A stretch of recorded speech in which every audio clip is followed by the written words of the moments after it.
जय हिंद दोस्तों, स्वागत है हमारे YouTube channel crack one day exam 2.0 में। दोस्तों हम लोग अपने क्वेश्चन को स्टार्ट करते हैं। ज़्यादा बात नहीं करेंगे क्योंकि समय ज़्यादा चला जाएगा। तो पहला क्वेश्चन यह कि प्राचीनतम हिंदुस्तानी गायन शैली है। तो इसमें जो है प्राचीनतम हिंदुस्तानी गायन शैली ध्रुपद है। तो इसका right answer option number B हो जाएगा। ठीक है, नेक्स्ट क्वेश्चन की तरफ हम लोग चलते हैं। अगला क्वेश्चन है कि सबसे प्राचीन वाद्य यंत्र निम्नलिखित में से कौन सा है। तो सबसे प्राचीन वाद्य यंत्र है ये आपका तबला है। तो इसका right answer option number B हो जाएगा। आगे चलते हम लोग। आगे है कि भारत में चित्रकला किसके समय में प्रसिद्धि के शिखर पर पहुंचा था। तो ये जो है चित्रकला आपके जहांगीर के समय में प्रसिद्धि के शिखर पर पहुंचा था। तो इसका right answer option number B हो जाएगा। नेक्स्ट क्वेश्चन की ओर हम लोग बढ़ते हैं। अगला क्वेश्चन यह है कि वनी ठनी किस चित्र शैली से संबंधित है। तो वनी ठनी जो चित्र शैली है ये आपका है किशनगढ़ चित्र शैली से संबंधित है। तो इसका right answer option number B हो जाएगा। ठीक है, अब नेक्स्ट क्वेश्चन की ओर हम चलते हैं। अगला क्वेश्चन है कि भागवत धर्म के प्रवर्तक निम्नलिखित में से कौन थे। तो भागवत धर्म के प्रवर्तक निम्नलिखित में से कृष्ण जी थे, जो कि एक अर्जुन को उपदेश दिए थे। अगले क्वेश्चन की ओर हम लोग चलते हैं। अगला क्वेश्चन यह है कि पुराणों की कुल संख्या कितनी है। तो इसमें है पुराणी की कुल संख्या 18 है। तो इसका right answer option number C हो जाएगा। ध्यान दीजिएगा इस बात को। अगले क्वेश्चन की तरफ हम लोग पढ़ते हैं। अगला क्वेश्चन कि भारतीय दर्शन की आरंभिक विचारधारा है। तो भारतीय दर्शन की आरंभिक विचारधारा आपके ये सांख्य है। तो इसका राइट आंसर ऑप्शन नंबर आपका हो जाएगा ए। तो यहाँ हम लोग राइट आंसर ऑप्शन नंबर टिक कर देंगे ए। ठीक है, अब अगले क्वेश्चन की तरफ हम लोग बढ़ते हैं। अगला क्वेश्चन है कि अष्टांगिक मार्ग किस धर्म से संबंधित है। तो अष्टांगिक मार्ग आपका ये बौद्ध धर्म से संबंधित है। तो इसका right answer option number B हो जाएगा। अगले क्वेश्चन की तरफ हम लोग चलते हैं। अगला क्वेश्चन है कि ओणम किस राज्य का प्रमुख त्यौहार है। तो ओणम यह है आपके केरल राज्य का प्रमुख त्यौहार है। इसमें नौका दौड़ किया जाएगा।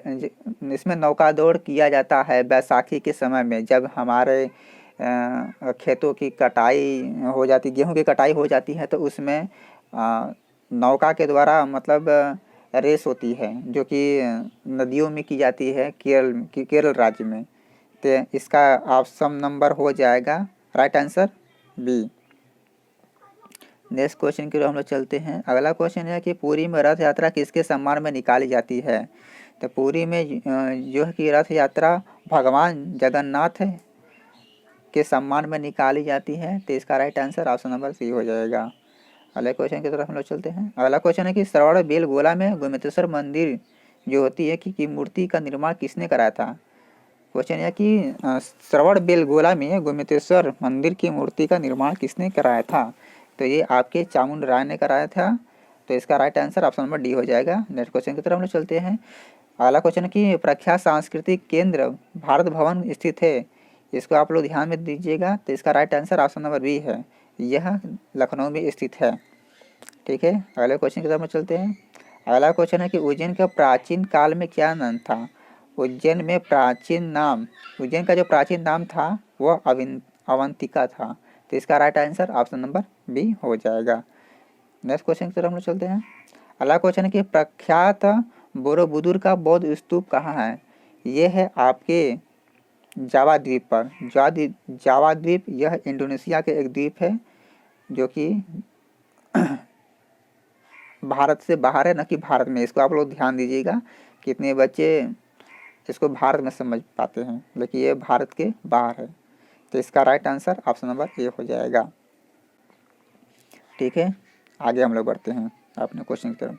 अगला क्वेश्चन है कम्बोडिया स्थित अंकोर वाट मंदिर किस देवता को समर्पित है। ये आपके विष्णु देवता को समर्पित है। तो इसका ऑप्शन नंबर ए हो जाएगा। ठीक है, आगे चलते हैं हम लोग।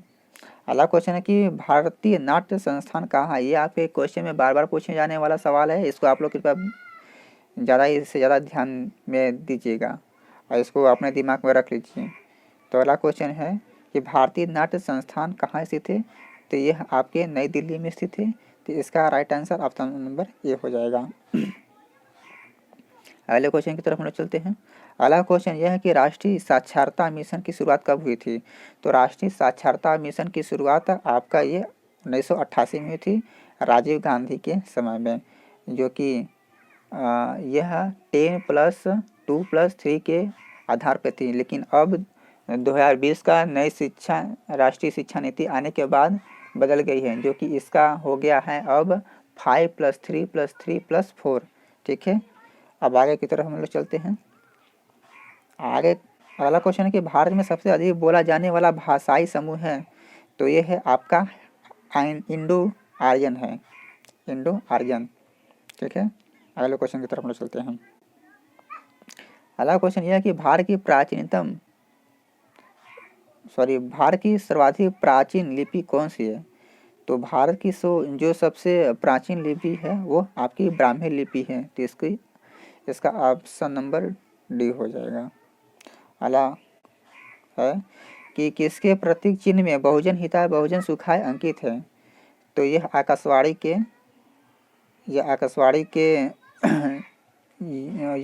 के जो प्रतीक चिन्ह है इसमें बहुजन हिताय और बहुजन सुखाय चिन्हित है। तो इसका राइट आंसर ऑप्शन नंबर हो जाएगा आकाशवाणी ए।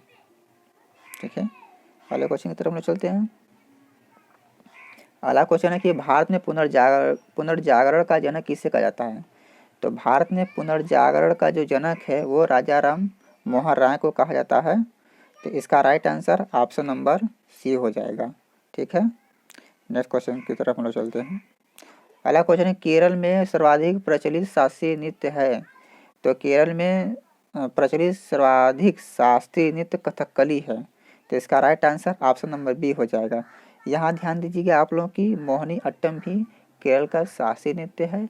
इन दोनों में अंतर यह है कि कथकली पुरुषों द्वारा किया जाता है जो कि मुखौटा पहने रहते हैं, और जो महिलाएं होती है वो मोहिनी अट्टम नृत्य करती हैं जो महिलाओं द्वारा किया जाता है। ठीक है, इसको आप लोग ध्यान दीजिएगा। नेक्स्ट क्वेश्चन की तरफ चलते हैं। अगला क्वेश्चन है कि मात्र 16 वर्ष की आयु में किस नृत्यांगना को गुरुदेव रविन्द्रनाथ ठाकुर ने कथक सामागी कहकर गौरवान्वित किया था? तो ये आपको सितारा देवी को कहकर गौरवान्वित किए थे। तो इसका right answer option number A हो जाएगा। ठीक है, अगला क्वेश्चन है कि फुलकारी लोक कला कहाँ प्रचलित है? तो फुलकारी लोक कला आपके ये हरियाणा राज्य में स्थित है। ठीक है, अगले क्वेश्चन की तरफ चलते हैं। अगला क्वेश्चन यह कि कर्नाटक संगीत का पितामह किसे कहा जाता है? इसको आप लोग ध्यान दीजिएगा, पूछ सकता है एग्जाम में आपके। तो इसका right answer option number B हो जाएगा, पुरंदरदास से। अगले क्वेश्चन की तरफ चलते हैं। अगला क्वेश्चन है कि अल्लाह रखा किस वाद्य यंत्र से संबंधित है? तो अल्लाह रखा आपके ये है तबला वाद्य यंत्र से संबंधित है, और तबला की खोज जो कि अमीर खुसरो ने किया था। अल्लाह रखा के जो पुत्र थे जाकिर हुसैन भी, वो भी एक प्रसिद्ध तबला वादक थे। ठीक है, अगले क्वेश्चन की तरफ हम लोग चलते हैं। अगला क्वेश्चन यह है कि निम्नलिखित में से कौन सा वाद्य यंत्र वायु द्वारा संचार किया था? इसमें तो भाई कोई सोचने वाली बात है ये नहीं है, एकदम सिंपल क्वेश्चन है। इसका right answer option number B हो जाएगा, जो शहनाई को मुंह द्वारा फूंक कर बजाया जाता है। ठीक है, अगले क्वेश्चन की तरफ चलते हैं। अगला क्वेश्चन है कि मुगलकालीन शासकों में किस शासक के काल को चित्रकारी का स्वर्ण काल कहा जाता है? तो जहांगीर के काल को चित्रकारी का स्वर्ण काल कहा जाता है। ठीक है, ये भी क्वेश्चन बहुत ही ज़्यादा एग्जाम में पूछता है, इसको भी आप लोग ध्यान दीजिएगा। अगले क्वेश्चन की तरफ हम लोग चलते हैं। अगला क्वेश्चन यह है कि जैन धर्म के वास्तविक संस्थापक किसे माना जाता है? तो जैन धर्म का वास्तविक संस्थापक कहेंगे तो महावीर स्वामी को माना जाता है। महावीर स्वामी जैन धर्म के 24वें गुरु थे, और इसके पहले गुरु ऋषभदेव थे। ठीक है, हम लोग अब नेक्स्ट क्वेश्चन की तरफ चलते हैं। अगला क्वेश्चन यह है कि त्रिरत्न सिद्धांत सम्यक धारण, सम्यक चरित्र, सम्यक ज्ञान की किस धर्म की महिमा है? तो यह है आपके जैन धर्म की महिमा है। तो इसमें हम लोग ऑप्शन नंबर सी को टिक कर देंगे। ठीक है, अगले क्वेश्चन की तरफ चलते हैं हम लोग। शून्यवाद के प्रवर्तक कौन माने जाते हैं? ये भी सही क्वेश्चन है, अच्छा क्वेश्चन है, बढ़िया क्वेश्चन है, इसको भी ध्यान दीजिएगा। तो शून्यवाद के जो प्रवर्तक है वो नागार्जुन को माना जाता है। तो इसका right answer option number D हो जाएगा। इसको भी आप लोग ध्यान दीजिएगा, इसको मत हल्के में लीजिएगा, ठीक है। अगले क्वेश्चन की तरफ हम लोग चलते हैं। अगला क्वेश्चन के युगादि नववर्ष पर्व है। तो युगादि नववर्ष जो है वो है गुजरातियों का प्रमुख त्यौहार है। तो इसका right answer option number C हो जाएगा। अगले क्वेश्चन की तरफ हम चलते हैं। अगला क्वेश्चन है कि ब्लैक पगोड़ा के नाम से कौन सा प्रसिद्ध मंदिर है ना। तो इसका जो प्रसिद्ध मंदिर है वह है कोणार्क मंदिर, जिसको नरसिंह देव फर्स्ट ने बनवाया था। इसका राइट आंसर ए है, जो कि उड़ीसा राज्य में स्थित है, ठीक है। अगले क्वेश्चन की तरफ हम लोग चलते हैं। अगला क्वेश्चन यह है कि मंदिरों की उत्तरी शैली किस नाम से जानी जाती है। तो मंदिरों की उत्तरी शैली वो नागर शैली में जानी जाती है। तो इसका right answer option number B हो जाएगा। इसमें यह भी ध्यान दीजिएगा आप लोग कि द्रविड़ शैली भी दिया है। तो द्रविड़ शैली दक्षिण भारत में मंदिरों को बनाया जाता है, और नागर शैली के अंतर्गत उत्तर भारत के मंदिर आती हैं। और जो बेसर शैली होती है वह मध्य भारत, जैसे कि मध्य प्रदेश राज्य हो गया जो बीच में पड़ता है, ये नागर शैली और बेसर शैली का दोनों का मिक्सअप है। यानी कह सकते हैं कि उत्तर भारत और दक्षिण भारत दोनों मतलब कॉमन रूप से इसमें आपको कलाएँ देखने को मिलेंगी। अगला क्वेश्चन यह है कि अगला क्वेश्चन यह है कि वीरभूमि किससे संबंधित है। तो अगला क्वेश्चन है कि वीरभूमि किससे संबंधित है। ये आपके राजीव गांधी से संबंधित है। तो इसका right answer option number B हो जाएगा, ठीक है। अगले क्वेश्चन की तरफ हम लोग चलते हैं। अगला क्वेश्चन है कि अंकोर वाट कहाँ अवस्थित है। तो अंकोर वाट ये जो कि भारत में नहीं, भारत से बाहर है, इसको भी ध्यान दीजिएगा, बहुत ही अच्छा क्वेश्चन है। तो अंकोर वाट वह कंबोडिया देश में स्थित है, जो कि एशियाई देश का ये भी एक समूह होता है, ठीक है। आगे चलते हैं हम लोग। आगे क्वेश्चन है कि भारतीय पुरातत्व विज्ञान का जन्मदाता किसे कहा जाता है। तो भारतीय पुरातत्व विज्ञान का जन्मदाता अलेक्जेंडर कनिंघम को कहा जाता है। तो इसका right answer option number C हो जाएगा, ठीक है। आगे चलते हैं हम लोग। अगला क्वेश्चन है कि भारतीय शिक्षा के 10+2+3 आकार की सिफारिश किसने की थी। तो इसके आधार पर कोठारी आयोग आया था, ठीक है। अब जो वर्तमान में जो शिक्षा नीति चल रही है वह के कस्तूरीरंगन समिति के तहत 5+3+3+4 की सिफारिश पर चल रही है, ठीक है। अगले क्वेश्चन की तरफ चलते हैं हम लोग। क्या हो रहा है, हाँ, उर्दू किस भाषा का शब्द है। यह भी अच्छा क्वेश्चन कि उर्दू किस भाषा का शब्द है। तो उर्दू है यह आपके तुर्की भाषा का शब्द है। कमेंट बॉक्स में आप लोग हमको यह बताएंगे कि हिंदी किस भाषा का शब्द है, ठीक है। अगले क्वेश्चन की तरफ हम लोग चलते हैं। अगला क्वेश्चन है कि अशोक के शिलालेखों की लिपि है। तो अशोक के शिलालेख जो है वह ब्राह्मी लिपि का है। तो इसका right answer option number C है। इसमें यह है कि अशोक के जो शिलालेख है वह अधिकतर ब्राह्मी लिपि में पाए गए हैं।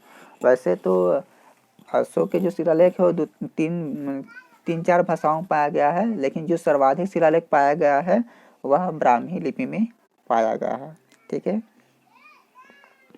आगे चलते हैं हम लोग। आगे है कि दूरदर्शन की प्रथम समाचार वाचिका कौन थी। तो दूरदर्शन की प्रथम समाचार वाचिका जो थी वो महिला थी, जो कि प्रतिमा पुरी थी। तो इसका right answer option number D हो जाएगा, ठीक है। आगे हम लोग चलते हैं। अगला है क्वेश्चन कि विश्व में डाकघरों का सबसे बड़ा जाल किस देश में पाया जाता है। तो विश्व में सबसे बड़ा डाकघर